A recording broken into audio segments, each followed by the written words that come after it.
that is coming in from the national capital. Viewers, a crucial meeting is underway between Raksha Mantri Rajnath Singh and Prime Minister Narendra Modi. This meeting, remember, comes a day after the CDS General Anil Chauhan met with the Defence Minister. The meeting is underway at 7 LKM. In fact, National Security Advisor Ajit Doval is also present at this meeting. The service chiefs are also expected in this very meeting. So that is what has been happening in the national capital. My colleagues Pragya and Rishabh have been tracking the developments at 7 LKM. Pragya, to you first, what is happening there? What's the latest? There is a very crucial meeting that is taking place between the Defence Minister as well as Prime Minister Narendra Modi. Well, Defence Minister has just left 7 LKM. The meeting lasted for, 40 minutes. And before that, Rajnath Singh had gone to South Block, which is his ministry. So probably a briefing took place there. And probably this is the reason why Defence Minister went to South Block. And this is after that Rajnath Singh has briefed Prime Minister Narendra Modi. What we are given to understand, this is about the strategic option and military options that India is exploring right now against the terrorists and also against those handlers of which Prime Minister has spoken about in past few days, how they can be brought to justice. This is exactly what we are hearing from our sources, that this is related to the Pahalgam terror attack.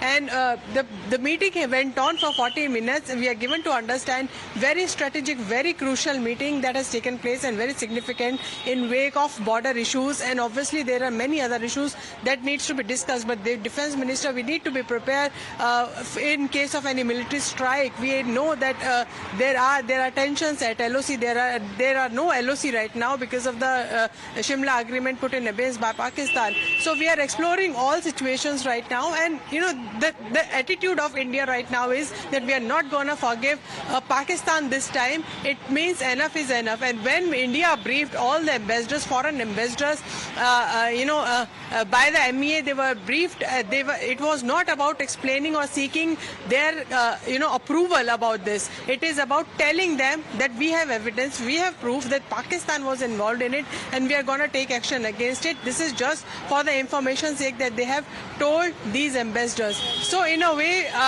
India is covering all grounds possible in case of any military strike, and in fact they are exploring all options, and this is exactly why this meeting is very important. Right, Rishabh, the key factor, of course, being the fact that the government of India has been holding strategic meetings one after the other as far as the action taken against Pakistan-sponsored terrorism is concerned. Defence Minister now leaving 7 LKM, and crucial to note, viewers, is the fact that this meeting duration was 40 minutes. It lasted 40 minutes between the Prime Minister, the Defence Minister, the NSA, as well as the three service chiefs. So a very significant strategic meeting taking place. Rishabh, there is, of course, hectic parleys that have been going on in the national capital. The government of India promising that the perpetrators of this dastardly attack will be brought to justice. Pragya, the fact that this lasted 40 minutes really tells of how the government is making sure that every angle, every strategic point is covered when India responds to Pakistan-sponsored terrorism. Absolutely, and India has to also see who are siding with the Pakistan, the countries who are aiding and supporting Pakistan, and also how to counter that. All of that needs to be taken into consideration, and the options, if one goes to war and if one tries to attack military, institutions in the Pakistan, then what could be the repercussion? That all needs to be taken care of. But India, mind you, is not worried on that count.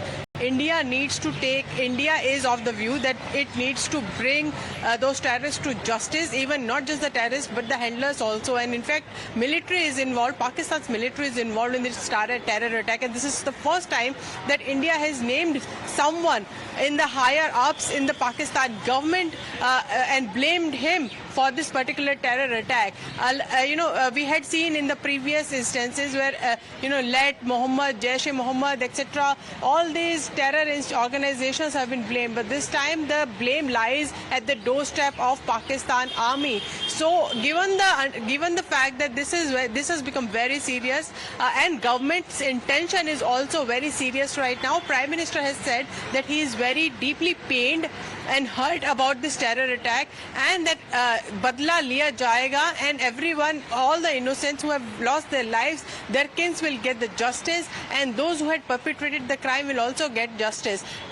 Mind you, downgrading diplomatic ties, severing or putting Indus Valley Treaty in abeyance has hurt Pakistan a lot, has broken the backbone of Pakistan. It's an agriculture dominated economy there. But apart from that, that is just one step. But there are multi-pronged strategies that the India is adopting right now.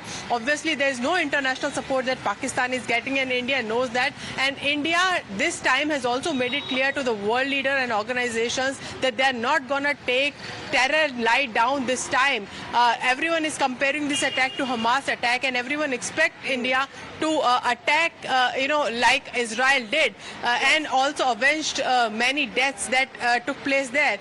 This is exactly what India is of the mindset, the kind of statements that have come from the Prime Minister and from the, sources in the government. Right, it looks like that they're very serious. They're exploring all the possibilities, and probably the plan is in progress right now on how to avenge the terror strike. Absolutely, Pragya. I'll keep coming back to you for the latest as far as the National Capital Action is concerned. But